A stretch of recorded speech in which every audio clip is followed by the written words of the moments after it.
In 7 decades of broadcasting in the big leagues, I've interviewed Ty Cobb, Babe Ruth, Connie Mack.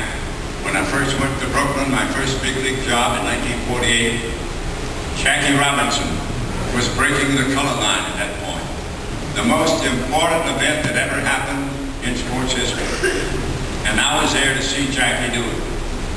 Then I went to the New York Giants, and I was fortunate enough to see the debut of the best player that I ever have witnessed, Willie Mays, the great center fielder for the New York Giants.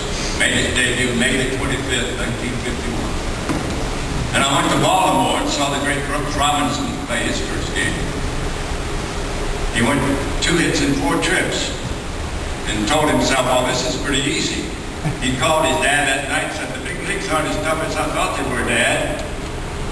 His father down in Arkansas said, well, just wait a few games. He didn't get a hit for the next 20.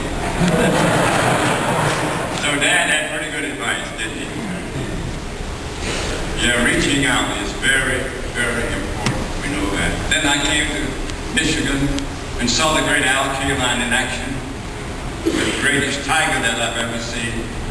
But all these players, they didn't have the impact on me that a young rookie catcher did. The Tigers brought up a fellow named Rich Roden in 1990. He was a catcher down in Toledo. He played only a couple of years in the big league, but he taught me a lesson. I was interviewing him for my pregame show, and I found out that Rich Roden was a lumberjack. He called himself a tree thumper. And he was a lumberjack out in the great Northwest. Those great sequoias and redwoods. And they reach up into the sky, 370 odd feet. That's like taking 3 football fields and standing them one on top of the other. And looking up to the top of those trees. And I said, Rich, those trees are so big and so tall. They must have a tremendously deep root structure. And he said, no, Ernie, you're wrong about that. You're wrong. As a matter of fact, their roots are very shallow. And I said, well, if that's true, how can they withstand the storms that must roar through that great Northwest country? And he said, that's easy. They withstand the storms because one tree reaches its roots to the other tree, and the next, and the next.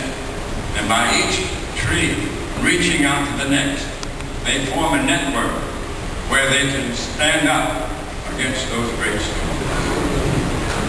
Reaching out